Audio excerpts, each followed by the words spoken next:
Three great goals. We're going to talk about the assists, I think, more than the goals tonight. Two of them, one from Cherky, one from Foden, with the highlight of the night.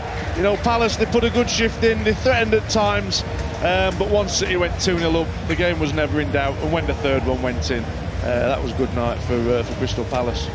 Well, you're right. The 3 assists tonight, 2 for Foden and 1 for Cherky. The Cherky one was brilliant, but Foden's a back heel facing the opposite end, just played it into the gap, and, well, Semenyo finished it. So Semenyo, Marmoush and Savinho with the goals. City 3, Palace 0. They move 2 points behind Arsenal, same number of games played. The Blues have a better goal difference now, so if Arsenal were to make a mistake in the games against Burnley or Crystal Palace, perhaps the door is still open. Final score here, City 3, Crystal Palace 0.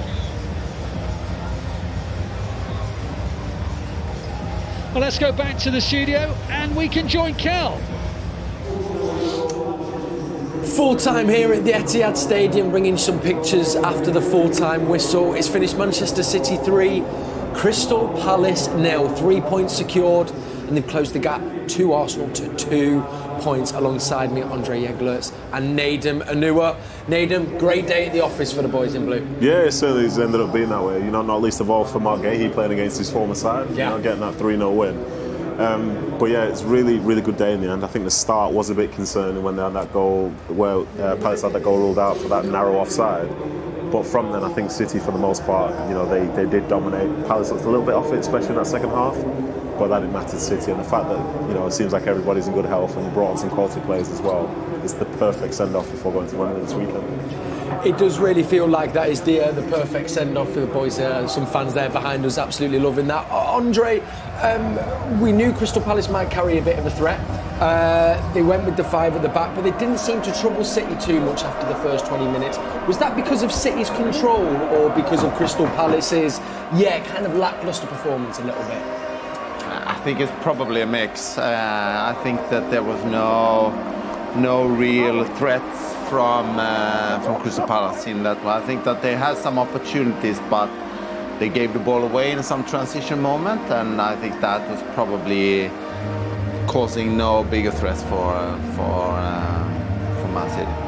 Nedum, you mentioned there about the perfect prep for the FA Cup. We're going to look ahead to, obviously, the opponents, but a couple of players came in there. There were 6 changes in this starting 11. A few will be hoping to maybe make their case to force their way into the manager's plans a little bit. Yeah, possibly, but to be honest, I think for the way that the manager works, I think he has a vision of what the right team's going to be for any particular game anyway. And I think the players that he picked for this game, he knew and trusted them to be able to get the job done here today, and they certainly did do that. And, you know, it's nice looking at these scenes there because, you know, you're looking at the City players and the happiness that they have, the happiness that the manager has. You know, it's like a tense title race as such, but they're still managing to enjoy this moment and the significance of, you know, this result going into the weekend. You know, the big game travelling to Wembley again to try and lift silverware for the second time this season. But yeah, everybody that came in, they did the job that they needed to, and, you know, Palace made fewer changes, but City looked the better side. Yeah. And I think that's a positive that the manager will definitely take, and a side that were very tricky and could have caused them way more problems. In the end, you know, didn't do that. You mentioned him earlier, Nedum, and André, Mark Gay there, obviously coming up against his former side. Signed in January, but he just seems to have settled straight into this Manchester City time. As a player, how impressed with you of him are you? No, I think he's also coming into a very good team. A good player is always easier to adapt when he's getting even better players around him. And I think he's fitting very well in with the other players. And he's very calm, and you feel comfortable when having him in the back line, for sure. Yeah, he definitely also feels like he could potentially Can I say something here, by the way? Yeah. So, City going around the pitch like they do after every game, Yeah. It was a pundit who was saying City over-celebrated that Arsenal game because they went around the pitch after the game with like the fans. Yeah. Like, it happens every game. We do it, yeah. What are we doing? He's been a new... I think he's only really trickled in, really, in the last couple of seasons, really, but it's a lap of honour at the end of every game. And like, as I say, it's because some people don't watch City all the time. When they see it once, they think it's the first time. Yeah. But come on, like, step away from your bubble for a second. This is good. This is a connection there with the fans. And anybody that's chosen to stay here right now knows they're going to get moments of. Yeah, they'll get a little away from Pep. I mean, even I sometimes hope to get away from Pep. It still hasn't come yet, but one day. Year 10, anything's possible, my friend. Also, he was just on the screen before, but John Stones, there he is. He got brought on for the last 10 minutes, gets given the captain's armband. We know that's obviously the penultimate time that him and Bernard will play at the Etihad Stadium, so it's a chance as well to give them a fond farewell. Stones has been another brilliant servant for the club. Yeah, I mean, like, to say he's been a brilliant servant is probably an understatement in so many ways. Like, I think I look back across all those years, the moments that he had in previous seasons, but then I also just remember the significance, because if he wasn't playing in the dual role that he was playing for City in 2023, they probably don't have the best season they've ever had.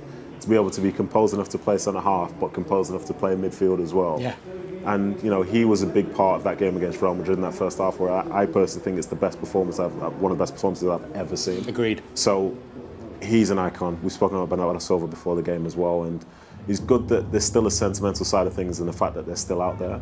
But those two players, even if they weren't out there, they understand the business that's required to be done at this point of the year anyway. Yeah. And, you know, City aren't that team that are playing in mid-table with nothing to really play for, so you can have like a farewell tour. Like, it's business. They're going to go and train tomorrow. It's business. They're going to hope they can be selected for the cup final on Saturday. We had goals from Semenyo and Marmoush in the first half. Savinho getting the third. And, I mean, we talked about Phil Foden's assist. It was a gorgeous move and an assist for the third goal as well, André. Yeah, definitely. Xhaka is doing that great and just playing in between the lines. And so, yeah, great pass and a great finish. Yeah, what did Savinho, obviously, we know he struggled for minutes, maybe wanted to have played a little bit more than his like, but did feel like a threat over on that right. Yeah, he did. And what I didn't mind, to be fair, was, like, in the first half, he wasn't necessarily getting lots of joy from Tyreek Mitchell, but he continued to go at him. So Mitchell knew he was always in a game. And Mitchell, at times, when he's dominating, say, somebody, he'll end up playing further forward. But Tyreek Mitchell, in terms of how he attacked, like, he had a shot in the first half. The second half, he wasn't really there because he had to deal with Savinho. Savinho was patient. He links up the play well with Semenyo and others. And even for that run that leads to the goal, like, the Cherki assist is top. Like, yeah. I'll be honest with you, like, 2 of the assists we've seen today. Yeah. Ridiculous. Which one did you prefer? The one that's harder to defend against is the Foden one, because there's no reason for him to be back here on the ball for someone to go through on goal. The Cherki one, like, the critical side of us as, like, former players and André as a manager, you could say how you might try and defend it better. So I think the Foden one, but then the Cherki one is just, like, top as well. I'm glad that he was able to finish and, you know, can look at it again. It feels hopefully maybe next season, and we saw it a bit at the start, André, Cherki and Foden playing together. If we can kind of settle them in 2-10s, it feels like there would be moments of brilliance, two mavericks. It must be so hard to defend against if we see a little bit more of that next season. I think good. I don't know how they can combine playing together, but I'm just saying that if two intelligent football players will always be able to play together. There is no doubt about that. And just figuring out how do you build a team around that, but there is no doubt that they will find a way to find each other on the pitch. For sure. If I was playing, I'd hate to play against those two players because they're sort of like football intelligence, and the ability that they have is, like, you know, it's sky high. Like, the Foden back heel assist is incredible. But for someone like Cherki, like, he sees the game differently to other people that are in the same moment with him. But today, I've got to say, like, Phil Foden wasn't playing as a 10. Yeah. He was playing in midfield alongside Bernardo Silva. And you don't really see him play that role very often, and most of us probably can't remember the last time he played it. But against a team as robust as Crystal Palace, it feels like a risk that Guardiola took.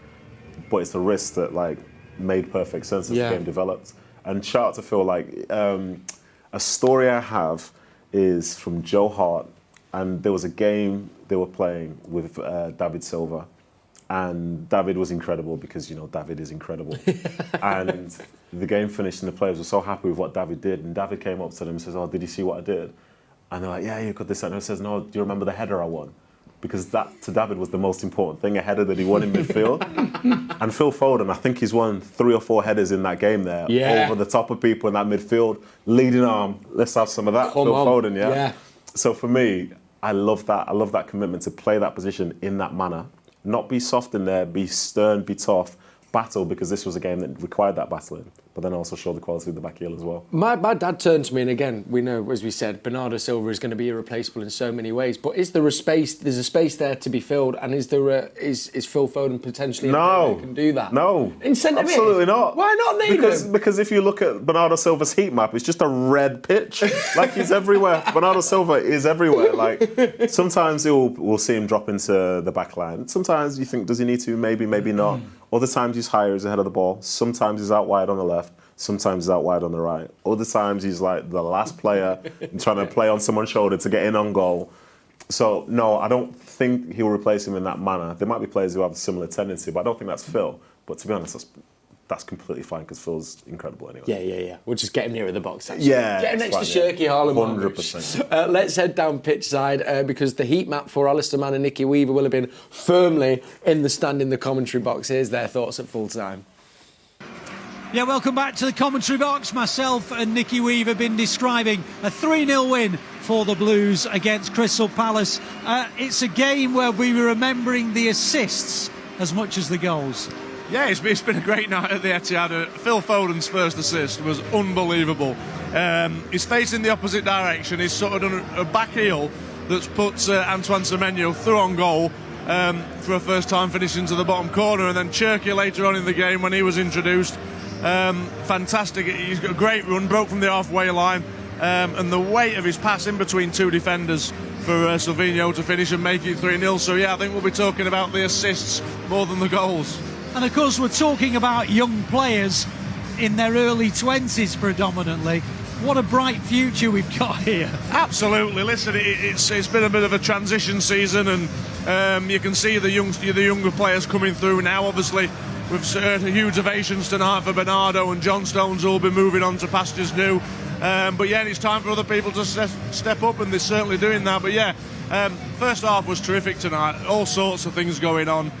City good value for their 2-0 lead, and yeah, obviously he went a little bit.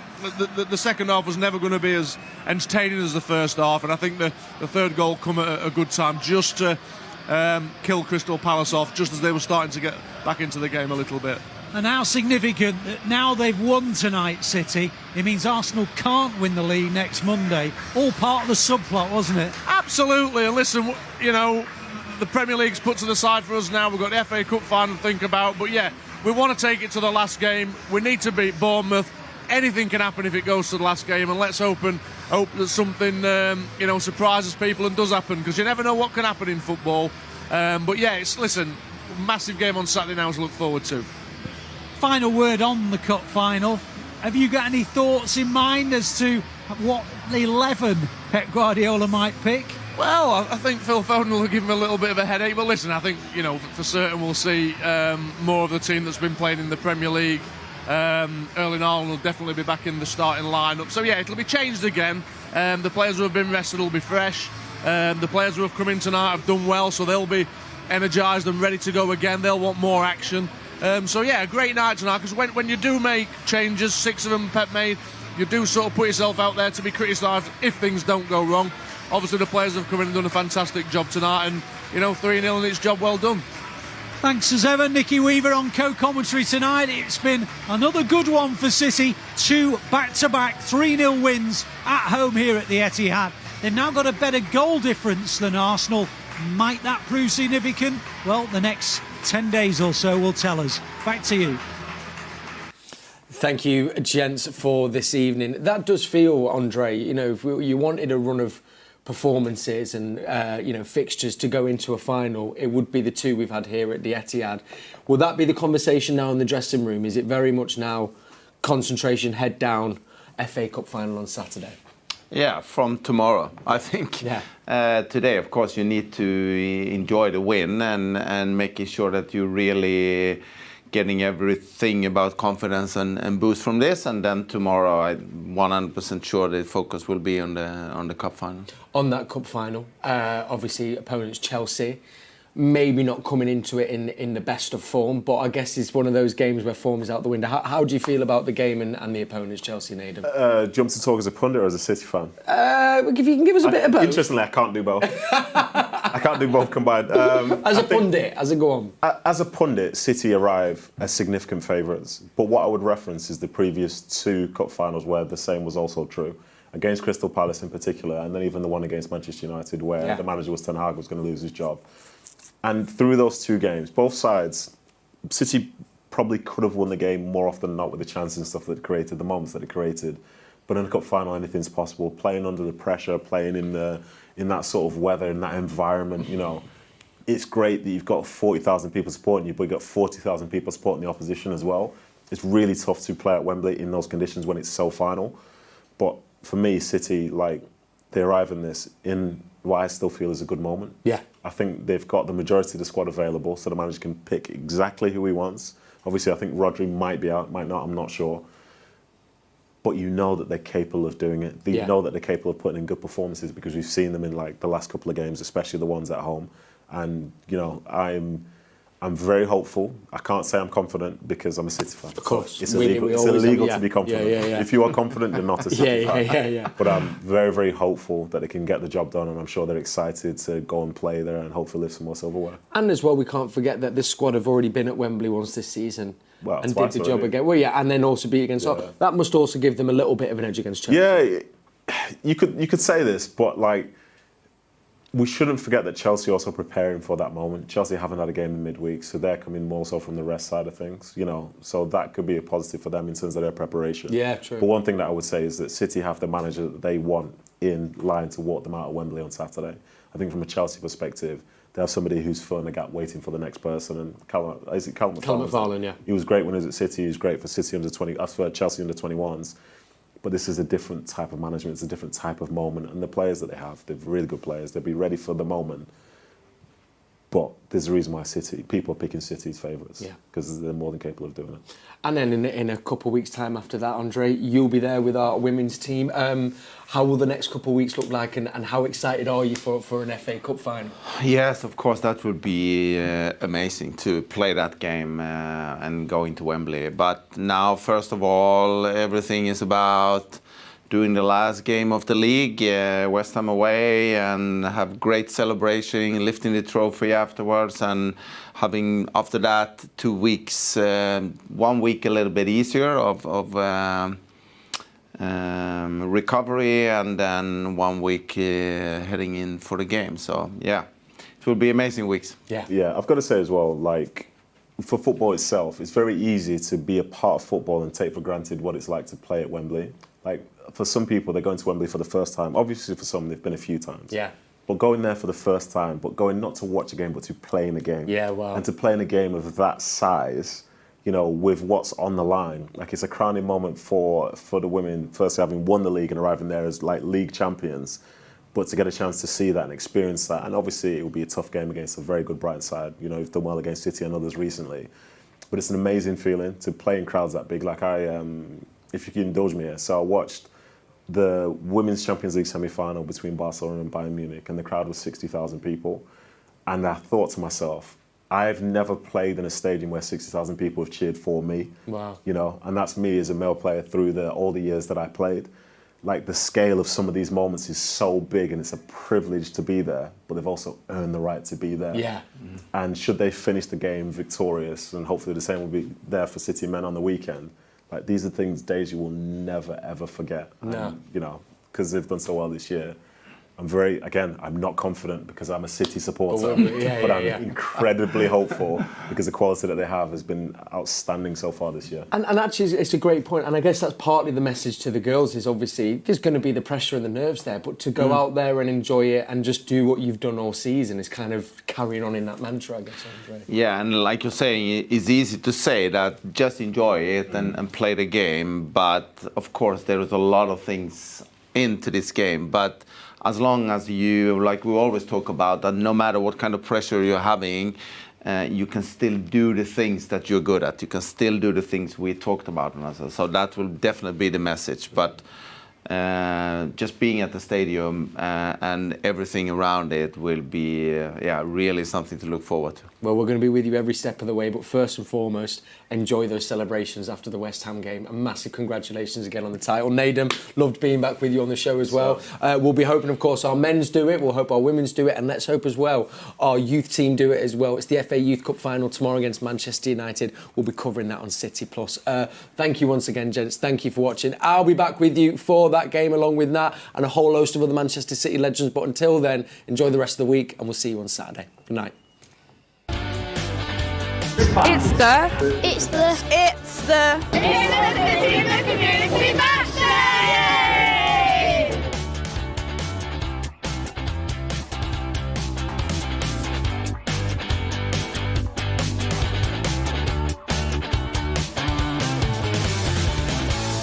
So today is our men's community matchday takeover, which is when the club comes together with its partners, its fans and its players to celebrate its charity, City in the Community. We have all sorts of things going on. We're doing lots of things to raise awareness of the club's charity. Good afternoon, and my name is Emita. Welcome to the City in the Community FLET Stadium and to the blue carpet experience for tonight's Premier League fixture.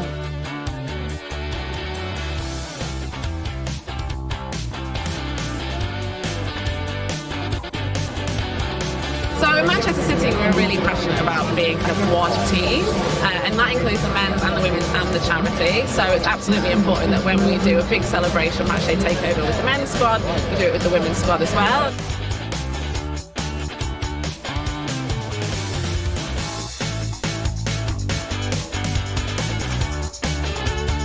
Today's men's community match day is really unique because the players are more involved than ever before.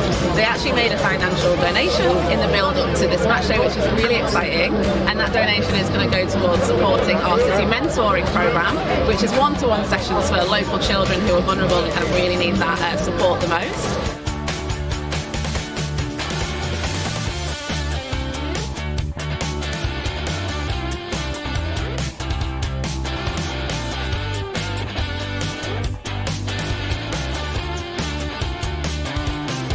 Jeremy, so as you know, City in the Community takeover today. So Josh, I'm going to ask you. Yes, yes. Congratulations on the win. Thank you very much.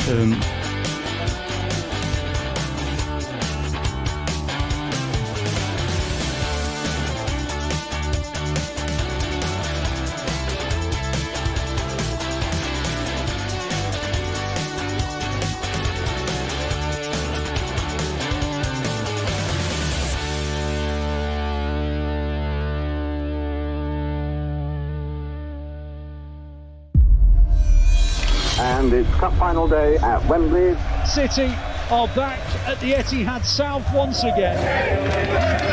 Man City in the FA Cup, they're just inevitable, aren't they?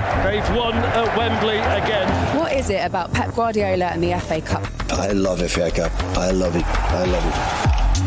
It is the world's most famous knockout cup competition. And the sky blue juggernaut continues to roll. Doku deflection! Rico Gonzalez hits it from a mile away! Manchester City are the first club to reach 4 consecutive FA Cup finals. We did it. We did it again. 4 times in the final FA Cup. Always we were there. We have one objective, and that's to win the trophy, and that's what we're going for.